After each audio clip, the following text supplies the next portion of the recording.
Hello everyone, this is Parth. I am here with another guest with us. I met this person actually through online. I saw his blog on Cricinfo he did during the World Cup. Very informative about ground conditions in India and how actually cities work in terms of cricket. Then I found that he is a very distinct voice in cricket, and one does not fear a way to actually go against the mainstream media. I really appreciate his actually insight in the game, and because he is the inventor of the Impact Index, I am very pleased to have him on the podcast. Please welcome Jaideep Varma. Hello Jaideep, how are you doing? Yeah, I'm fine, thanks. Thanks for having me. Perfect. And so, again, just to introduce our listeners to a little bit about Impact Index, Jaideep, do you want to take over and give us a brief overview of what actually the Impact Index is and how do you guys come up with it, whatever you can talk about it, and just give us a little bit of brief overview about yourself too. Okay. No, see, Impact Index got created as an accident in 2009. We had been invited to. I used to work in a cricket website called Golden Gilly quite some time back. It's a website I had founded because it was part of the company I was working in at that time. And there was an exercise we had done which got us invited to the ICC Centenary Conference in Oxford in 2009 to do a similar exercise, which was the best overseas players, the best test cricketers of all time. That was the exercise. So we had to do some kind of a paper on that. It was really just an academic paper, and nobody expected us to do it in any, it was just one of those, qualitative exercises. Right. So while trying to get this thing a little bit more accurate, because hundreds of people have done qualitative exercises over the years. Exactly. Yeah. And I was in danger of actually repeating something that I was increasingly finding very laughable in the cricket media, which is this whole qualitative, this accent on romanticism and this accent on, very on the surface kind of analysis that has been people have not only been doing this, but they have built entire, institutions around them. So I did not want to do the same thing. So this was completely, I mean, I wouldn't say that I have no background in statistics, nothing like that. So it's just an idea that came to me it was just pure common sense. And the idea was very simple. That is, every cricketing performance was actually given us, let's start off like this. If every cricketing performance that takes place in a match, Mm-hmm. now there are 22 cricketing performances in a match, technically. Some may not get a chance, they may not get a bat, they may not get a ball, that's a different thing. Otherwise, there are 22 cricketing performances. Agreed, yeah. So suppose each performance, the idea was this, that suppose each performance is given a star rating, like you give film rating, Right. 0 out of 5, 0 to 5, like that if you give every cricketing performance a star rating or a point, on a scale of 0 to 5, which is based on that cricketing performance taken within the context of the match. Right. Then what would happen? That is how the idea emerged, and it was a purely subjective idea in the beginning. It wasn't like we didn't have a way to measure that. So it was, a lot of it was just through normal cricket common sense that we manually did that exercise. Our first exercise was manually done, and it was done on Excel sheets, and it was done subjectively. Wow, that would be very exhaustive, wasn't it? Yeah, but, it was maddening, absolutely, because we went through, I think, 2,000 scorecards, and there were at that time there were just 3 of us, and and we had to check each other's work also. So it was crazy. I mean, we worked like dogs for about 3 months. Wow. And but the results were very, very interesting, very, very interesting, and a lot of things came up in that. And so we went. It was still just a fun thing, and we went to Oxford and we actually presented. And then the reaction to our presentation made me realize that we were onto something, because a lot of people actually, I was very apologetic about, for example, Bob Simpson coming up very high. on as a test cricketer, and there were people like Gideon Haigh, the famous Australian writer. He was there, and then there was another gentleman who was the former president of New Zealand cricket. These guys actually came up to me at the end of the presentation and said, "Why are you sort of embarrassed about Bob Simpson being there?" Because then Gideon Haigh said that if I had to choose my all-time Australian 11, Bob Simpson would be in it. Wow. And, which kind of shocked me because, despite being a cricket student for many years, there are a lot of things I don't know either. And it's not just about knowing. I think the extent to which a lot of stuff has got buried and in cricket analysis over the years, simply because we do not have a way to measure it mathematically. Right, It's exactly. staggering. So It's staggering, and that is continuing to this day.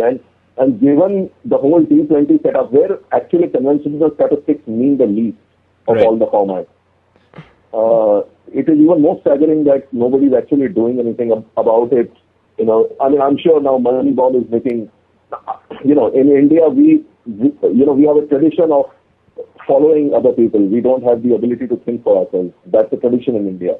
And that is carrying on because now that somebody has made a film in America or has, which is based on a book on baseball, that is now making people think that, maybe we should do something now.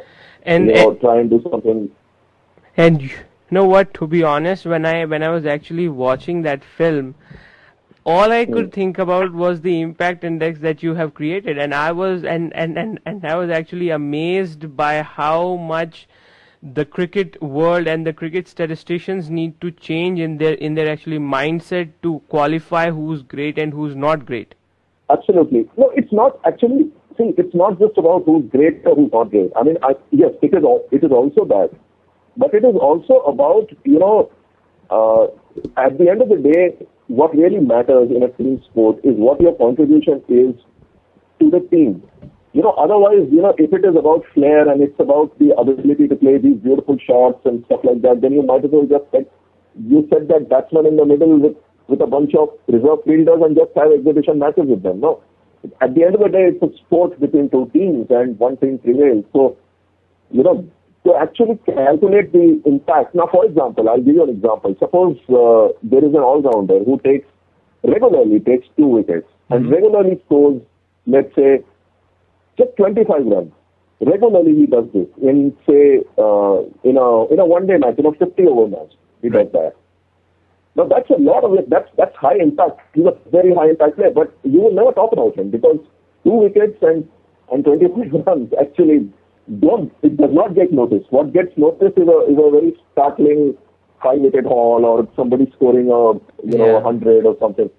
And this completely idiotic thing that we've got of collecting these idiotic numbers, these centuries and 5-wicket hauls, and actually in T20 cricket, you can't even calculate that because they mean nothing. They also take away a lot from the analysis that should, the correct reading of the game and of players in a very big way. And some of our biggest cricketers are actually responsible for that. And it's embarrassingly nonsensical, the entire setup, and the mainstream is so deeply entrenched in this I would say deceit, and they are actually deceiving themselves also, all these people, because they have all these people who have this conventional way of analysis, 99% of them are actually aggressively against, more deep-rooted analytics in cricket. They're aggressively against it. They find it, in some way, it's almost like they treat it like a personal affront. Well, it's because the entire marketing of a cricket team is based on how good a player is in the media, and if you sort of take away the actual science of it, and if you just take the art of it, then they come on trumps. But if you take it as a science, the picture would look a lot different. Yeah, it looks different, but my point is that there are also, there are there are also heroes who come up there who actually deserve it. For example, if you look at Test cricket in India, India's greatest Test batsman by a distance turns out to be Rahul Dravid, followed by Sachin Tendulkar because he's had a great 2 years. Despite that, Dravid, despite having a really poor 3 or 4 years, he's actually still the highest impact Indian Test cricketer. And that too with just one skill. He's a specialist batsman. Even all-rounders cannot overtake him, which is very, very unusual. Yes. Now, but how many people really recognize Dravid for that? I mean, we see him as this gentleman of the game and, all these things, plays the game in the right spirit and has performed very well overseas. All these cliches, right? But nobody knows that he actually has the highest amount of series-defining performances in the history of Test cricket for a batsman. That's amazing. Of any country.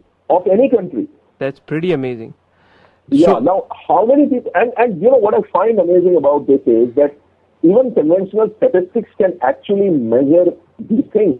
For example, how difficult is it to identify which the series-defining performances are? It's not so difficult, right? You can do it completely objectively by saying, which is what we do, which is by saying that when a series is on the line, the logic is this: when a series is on the line, right? Like it may be 0-0 or 1-1, and if somebody produces a performance that actually decides the series scoreline, that's a series-defining performance. I mean, if someone produces a big performance in that match. So anything that determines the series scoreline is a series-defining performance at the end of the day, and it can even be coming back from behind and drawing a series. So can you basically can the impact index, for example, calculate what is the impact of so and so player on a particular ground and against a particular team? And yes, of course it can do that. We are still in the process of automating it fully. We have done a fair amount of it. We are still in the process of automating it, but of course that should be one of the things that should be able to do very easily. See, other things also, for example, this whole concept of scaling. Do you know what a player's failure rate is? How do you determine what a player's failure rate is in cricket? Because you may say, let's take for a batsman, let's take all the scores below 25. Now that may not be the right way to look at it, because there may be matches where even, an innings of 17 or 18 would have produced an impact which would, in a low scoring game can make a difference. It can make a huge difference. Exactly. Yeah, which is why you have to look at the context of a match. And once you look at the context of a match, you are able to calculate so many things which are impossible in conventional styles. Right, I exactly. I think from your example, the one innings that just jumps to my top of my head is, I think, Suresh Raina's 35 in the World Cup semi-final against Pakistan. Quarter-final against Australia, yes. Sorry, yeah, the Australia innings. Yeah. That actually... Good example. Exactly. Not a lot of people would remember that, but I think in the context of the game, and against the quality of the opposition, where it took India from probably an average total to a match-winning total, that made all the difference. That made all the difference. And if I remember correctly, I think Tendulkar got something like 20 runs more than him. But if I remember correctly, Suresh Raina's impact was slightly higher. Now, I'll give you another example of what impact index can do. I don't know if you know this because it was there in one of our pieces. The World Cup final. Right. India chasing 270 odd, and they are, I think, 31 for 2. Tendulkar is just out, and there is pin-drop silence. And, everybody pretty much thinks Tendulkar and Sehwag gone, the game is really gone. That was the reaction. I don't know what the reaction was at your end. Right. That was the reaction in the stadium. Also because it was bombing, so, Now the interesting thing is that we found out on Impact Index, and we are talking about, remember, only figures taken till March 2011. That the players who were to follow, India had 7 batsmen, right? In that team. Yeah. If you had to choose 2 batsmen to be out in that situation, given that you are chasing this much, given that there is likely to be pressure on you, we found that the two batsmen you would want to be out if you want India to win. If you have to choose two batsmen to be out, you would choose Sehwag and Tendulkar. Because the remaining batsmen who were to follow, which is especially Yuvraj, Virat Kohli and Dhoni, had, and also, they had a much higher impact in terms of chasing and playing Chasing under a target, pressure. right. So that's like a huge thing, right? Because nobody will ever think of that. And we were shocked. I was shocked when I saw that we actually did that, and we actually put it on Facebook or something. I don't remember what we did with it. The reaction. But then, not only did that match prove us right, I think if you look at the year that has followed after that, look at the way Virat Kohli has played as a chaser. Look at his record he's in fact, I think in one-day cricket, he is on the top. He's the greatest chasing batsman in the history of one-day cricket. All countries, not just India. Wow. Yeah. Well, if you score a huge score and get India to 330 for in 37 overs, and do it like a couple of times after, I'm sure it would be very high for you. Now, these are not things that conventional stats is able to tell you, and anything you do with averages is flawed. Okay, let me give you one example that we give to people. This will make the thing even more clear. Now, imagine a one-day series where a batsman has 4 matches, right? And he scores 0 in the first one, 0 in the second one, or let's say 0 in the first, 2 in the second, 167 not out in the third, and let's say 5 in the fourth, right? So the guy has scored 174 runs, and his average is, you're going to divide it by 3 because it was 167 not out. Right. So it's over 50, right? His average. Yeah. Now, for the series, you will say, wow, what a great series. But if you look at series averages, chances are he will probably top the averages list, because he'll have 57 or something as his average, right? Yeah. But the fact of the matter is the guy has failed 3 out of 4 times. Yeah. He may have enabled his team to win the third one day, maybe even on his own. But the fact of the matter is he has failed 3 out of 4 times. Now, in impact index, it will not be like that. In impact index, the way this thing will be measured, because everything in impact index is on a scale of 0 to 5. So you will have 0, 0, 5, 0. So you will divide 5 by 4. Okay. And you will get something like 1 point something, which is much closer to his impact. Right. 1 point something, on a scale of 0 to 5 is much closer to his actual impact in the series than an average of 57. Now, imagine doing this through a career. And you get, the skews are huge in averages. There are so many lies which are hidden, that it is shocking. And also strength of opposition. The conventional stats has no way of actually, unless you say, his average against all test playing nations is this, and his average against all test playing nations besides Bangladesh and Zimbabwe is this, which is also flawed. Because there are times when Bangladesh has, a Bangladesh match may actually be tougher than a match against, say, New Zealand or something like that. It can happen. Yes. It's not happened in test cricket, but it's definitely true in one-day cricket, for example. Yeah, I think we can take the recent Asia Cup examples too. So I'm just saying that these kind of things are required, and unless you do that, you're not going to get the true picture, and you're going to build stories around,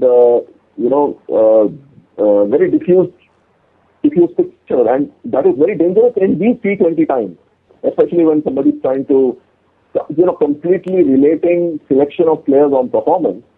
And T20 is even more skewed, because you never know what averages mean nothing. I mean, a guy with an average of 20 may be twice as important as a guy with an average of 40, literally, because of the context in which he made those runs in.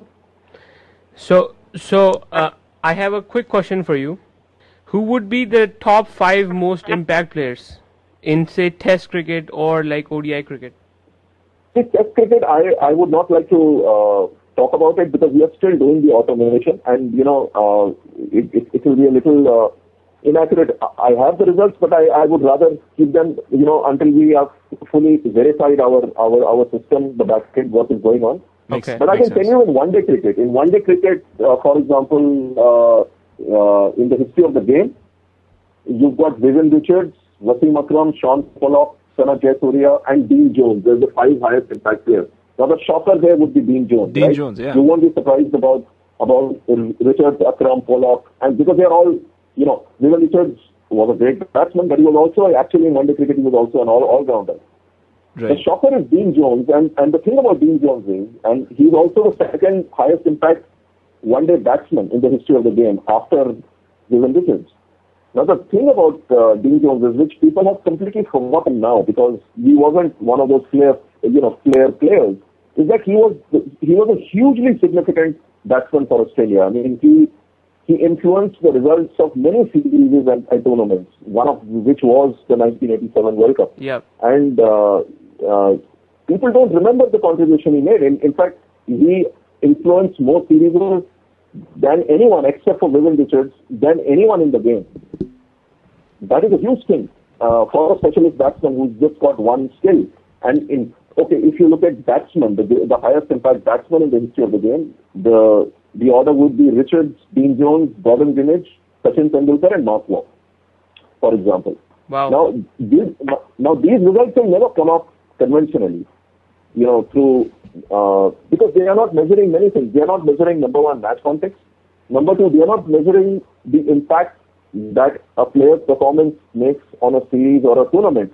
Now the criticism we get often on the second is that doesn't your team also have to be good to give you that impact?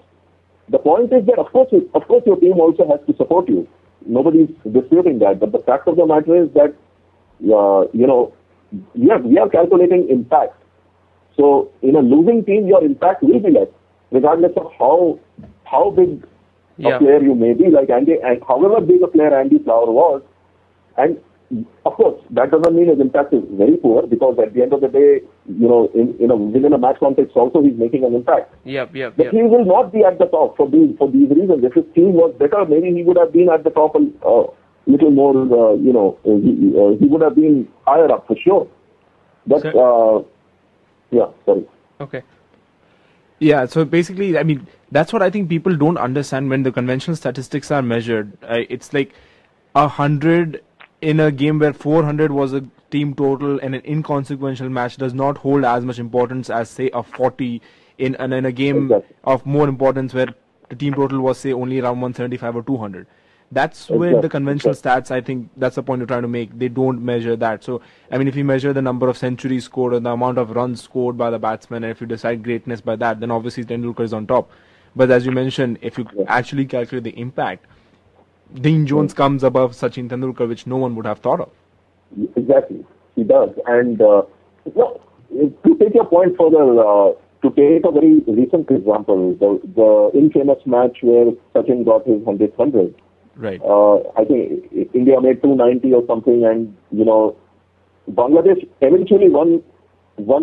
With a lot of players contributing, a lot of players made runs in that match. 30s, 40s, and and the whole argument there was that if the Indian bowlers cannot defend 290, then why blame Sachin Tendulkar? The fact of the matter is that we found on an impact scale that that was Tendulkar's lowest strike rate impact innings. Now, strike rate impact measures the strike rate on a match basis, in a match context, and then you add them up. Okay. So you find that in a context of a match, that was Tendulkar's worst performance in terms of strike rate. In his career, in his 457 match career, or whatever, 470 match career. Wow.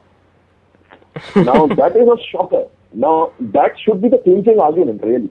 And I mean, there is no need anything else after that.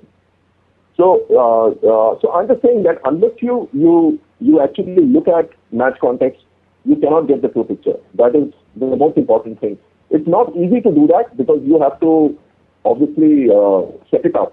You have to make sure you need the right kind of. We've also done this over 3 years with a lot of pick and trial, and there's been a lot of experimentation and testing and stuff like that. We've got some stuff, and we are hoping to improve with every passing year. But I think what we have right now is the most accurate picture that exists in the world. I mean, in terms of cricketing performances. Certainly. So, anyways, just to digress a little bit, I mean, I want to take you to the recently concluded most entertaining tournament, supposedly, that the IPL, basically the extravaganza of the Indian Premier League, and I want you to explain what basically the franchises are doing wrong. I mean, okay, I'll give you one personal example that that I am really peeved about is Pune Warriors chasing like a huge name like Michael Clark compared to a lot of utility players out there who would have contributed much more to the team than a great name like Michael Clark would. So, I mean, any such examples in your mind where the franchises are going wrong with those selections compared to, say, a Kevin O'Brien who could contribute with the bat and the ball and something like that, like, you know, lower name, lesser known name, but high impact. See, one of the biggest mistakes that is made in T20 cricket, and you just made it also just now, is to actually look at the T20 pool from one-day performances. Okay. This is one of the biggest mistakes a lot of people make, and franchises also make that all the time. Mm-hmm. Michael Clark is actually he's a superb one-day player, but he's not a good T20 player. I mean, there are many examples of this. Brett Lee, for example, he's one of the great one-day bowlers. He's right on top. He's amongst the highest two impact bowlers in the history of the game. Okay, in one-day cricket. Right. But he's not a good T20 bowler. I don't know what the reason is. That is not our job to find out. You know what the reasons possibly can be. Virat Kohli, for example, outstanding one-day player. He is actually on course to be India's finest one-day batsman, bar none. He can overtake Tendulkar if he carries on the way he is in terms of impact in one-day cricket. But he's not anywhere near half as good as a T20 batsman. And now the problem is that in T20, nobody has a way to measure these things. They look at these big one-day performances and they kind of think that, this kind of, why only IPL? Even national teams are making this mistake. Australia has George Lee as the captain. And, you know, he's not a high-impact T20 player. He's a very good one-day player, outstanding one-day player, actually. Right. George Bailey. But he's not a good T20 player, but he's just made him T20 captain. I mean, that is a huge mistake. So there are many things like this, you know, that a lot of it's not just in IPL that this mistake happens. It happens in international cricket. And so, you know, for example, what you asked me specifically what these guys are doing wrong. What IPL franchises are doing wrong is one is this, that they are not looking at only T20 performances. They are looking at one-day performances. Two, they are looking at reputations. I mean, they may have other reasons for that. They may have, non-cricketing reasons for looking at reputations, which I believe they do. Some of them do. Mm-hmm. But on a pure cricketing level, that is a huge mistake. And I don't think they are doing enough to look at, to actually dig out domestic players. So we keep talking about domestic players getting a chance in IPL, which is why it is very good for Indian cricket. And of course, this year, players like Mandeep Singh and Avana, all these guys came up, which is great, which is absolutely great. But there are also, according to our study, there are a lot of very high impact domestic players in India who come up from the same system that the Avanas and the Mandeep Singhs and the Gurkirat Singhs come up from. The same system, the same first class tournament. I mean, there is only one major T20 domestic tournament, which is called the Saeed Mushtaq Ali Trophy. Right, exactly. Yes. And they all come up from there. Anand Rajan, there are Shatab Jatati. A lot of them came up from there, fundamentally. But some get a chance, some don't. Now, I don't know what exactly the reasons are for that. Some of it could be some people's conventional performances hide their true worth. Yes. In some cases, you have all these scouts who have their own views about things, and sometimes they even disregard numbers. They just go on what they think is pure talent, which is all right when the sample size is not very high. But when you have a sample size, and in T20 cricket, the sample size is now gradually becoming reasonably adequate. Right. then it's a huge mistake. And across the world, there are so many great players who are there. I mean, Sunil Narayan is not the only outstanding bowler in Trinidad. There is, there are other, other bowlers. Like there is a bowler called Devendra Bishu, yeah. Right. And now, I don't know why they are not playing IPL, for example. Devendra Bishu has I think, a phenomenal economy impact. Didn't he take like a couple of wickets every game in the World Cup in which he played? I think I was actually surprised. I don't know the exact numbers, but I can tell you one thing: West Indies T20 team in the World Cup in Sri Lanka will be a phenomenal one if they get their selections right, because they have some incredible talent for those conditions. Because spinners in Sri Lankan pitches, they will be a handful. And of course, look at the batting lineup. If they choose players like Gale and Pollard and Dwayne Smith, and you can just imagine. Exactly. I think in our last podcast we were covering the IPL, and we were talking a little bit about the work. The build up towards the World T20, and our prediction is West Indies finishing in the top 4 amongst all the team participating, and I'm pretty sure. Wouldn't be surprised if they actually eventually go on to win it also. But a top 4 finish for sure if they play to their potential. If they choose the right team, that is. Let's wait and see what the team selections are, because at the end of the day, that also matters. Who knows the kind of politics that goes on there? Yes. You may never get. That's so, right. That's also there. So that gives us, anyways, that gives us a good segue to go into towards the Indian T20 World Cup squad. What do you think? What are your ideas about the players that should be in the team or should not be in the team, according to the impact, obviously? Well, we have used IPL 2012 as our guiding light to actually select a side. And our stuff comes out on Yahoo Cricket. So we've actually given our selection, our 15-member squad on that. Right, perfect. I think we have the link and we'll post it on our website. Yeah. But we'll talk a little bit about that. We've got, for example, the shocker for a lot of people is that Virat Kohli is not in the side. There is no reason why he should be playing T20 cricket for India. Really, there is no reason, because there are far more higher impact batsmen.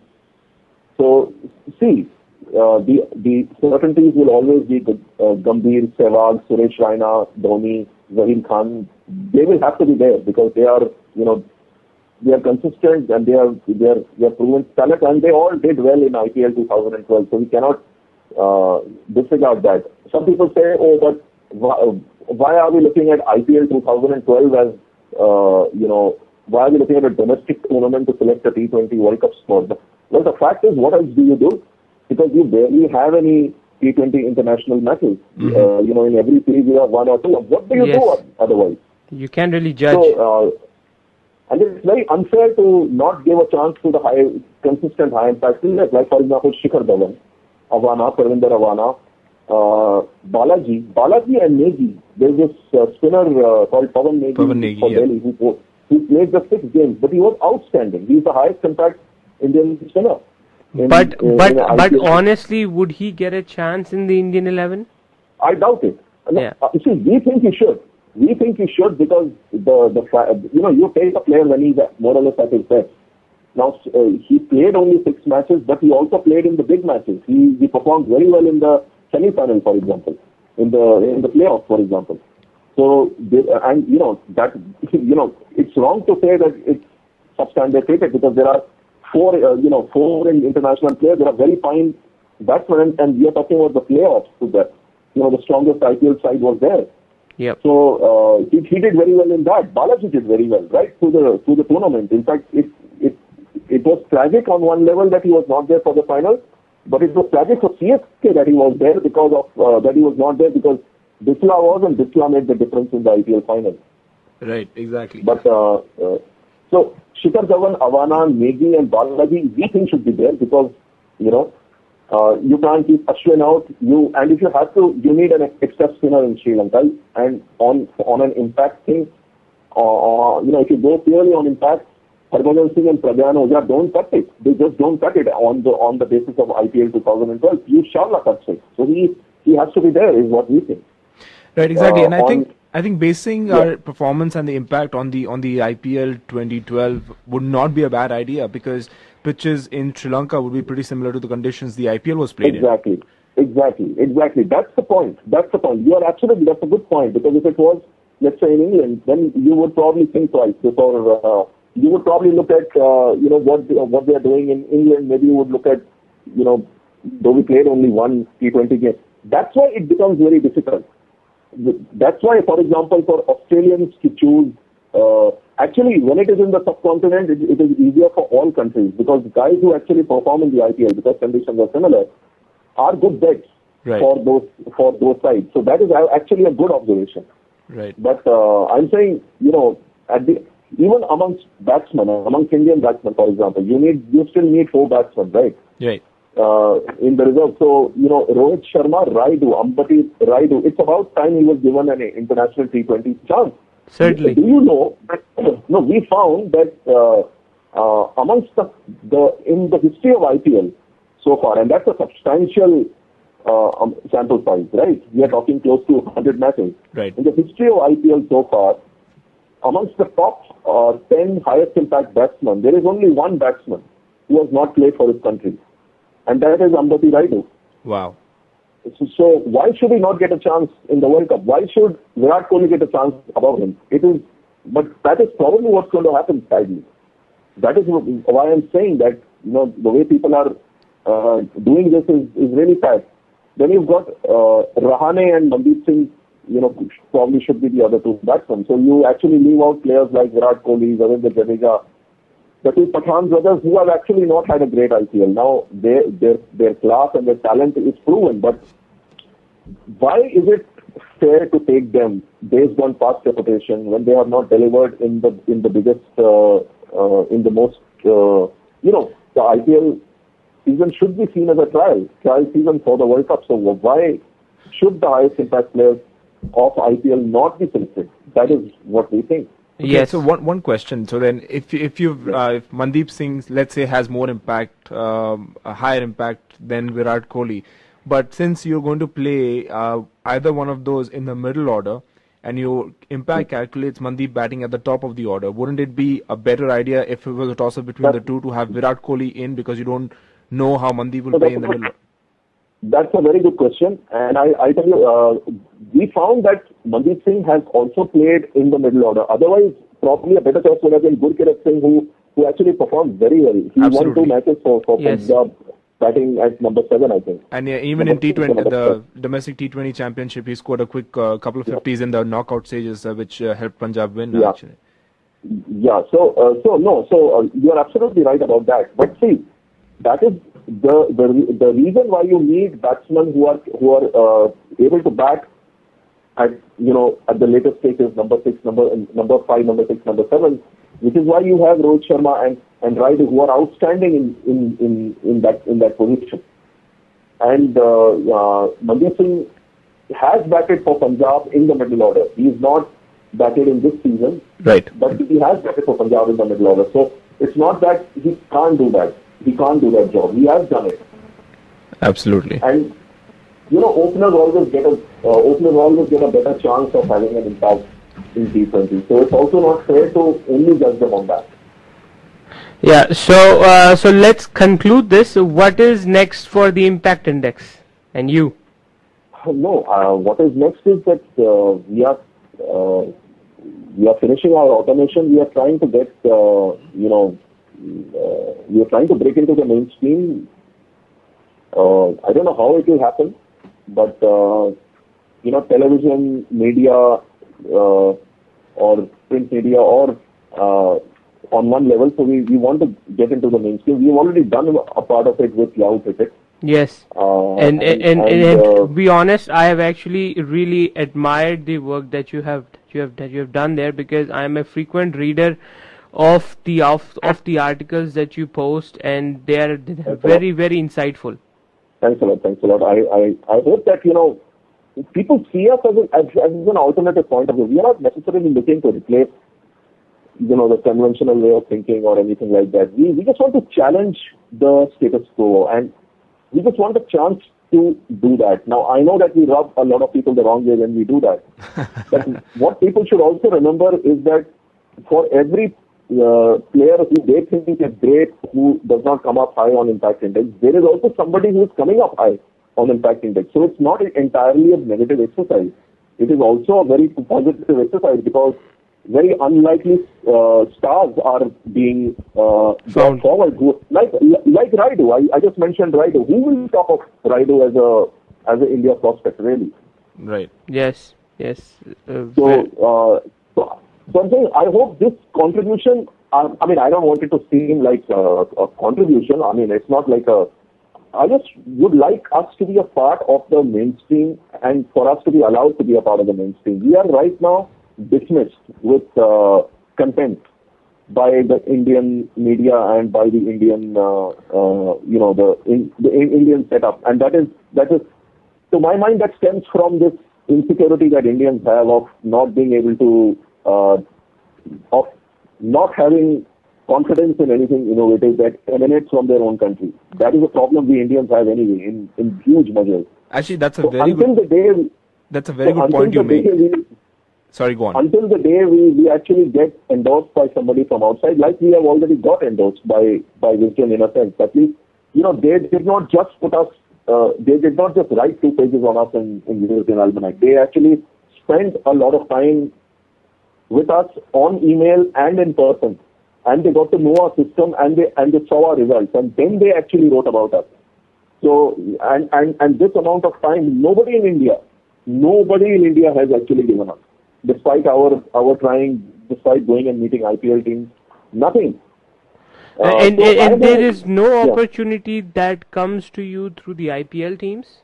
And because I think that is a perfect place for you to try out your format, and I think people like you who are actually is statistically working on actually player performances, it's a perfect testing ground.